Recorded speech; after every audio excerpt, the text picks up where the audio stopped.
because I hadn't actually defined a question, I'm just going to bubble about a bit here because just how you come to unlike yours, I'm very impressed that it's all typed, but I'm not even at that point yet. So what happened basically was that, cut a long story short, I was lecturing at Strathclyde University in primary education, and I sat there in a grading meeting with a group of people, and I said, oh, I think the students we're working with right now need a little bit of something else. And they were saying, oh, you know, what does it you need? And I was saying, well, you know, I don't, the verve, the internal light, you know, where is that in some of our students? I feel that that's being suppressed, and I think we need to...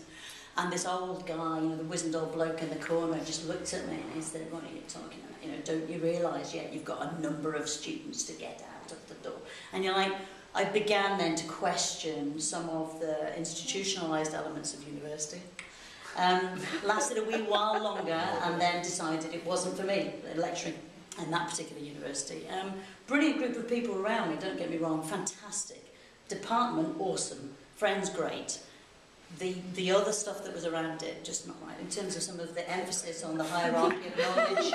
Yes, sorry. Is it familiar? So the hierarchy of knowledge, the way it was used to suppress thinking, that just didn't sit well with me. And so I left that and went out on my own and thought, you know what, I'm just going to talk about my values. I'm going to talk about what gets me going in the morning when I get up. And then I've just been doing that for years and years and years now, and all the way through that I've kept reflective journals about moments that have challenged me or things that have worked and things that haven't. So when I came to Liverpool, and we've been doing a project with Liverpool for about a year now, looking at emotional well-being and boys' involvement and working with practitioners, I'd just done a keynote and Joan was there, and I was sitting down having coffee, and that's the conversation just kind of somehow ended up in that place where you go, you know what, I think I would like to do something on that. So that's really where it ended up, and I played around with all sorts of things. What I'm now coming down to is something around what is it, what are the features about a person that can inspire somebody else? What is it that that person does? Is it eye contact? Is it, you know, something as just about the relationship that you somehow develop with another person? And so then I started to go away and think about what I do, obviously, and started to reread the journals that I've kept for the last 20 years and thinking, goodness me, there was a moment there where you met that person and there was somebody there that spoke to you.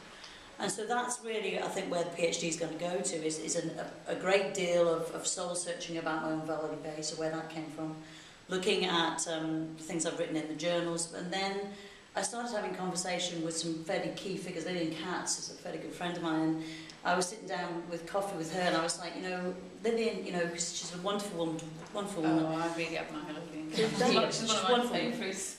So she sat down and she was doing her usual, you know, she'd done a speech, and we were sitting down, and she said, you know, Claire, you would just need to get them loving the thing, don't we? And I went, that's it. And so I said, would you mind if I send you some information and maybe get your feelings about it, about what inspires you? And because she's very charismatic. She's lovely.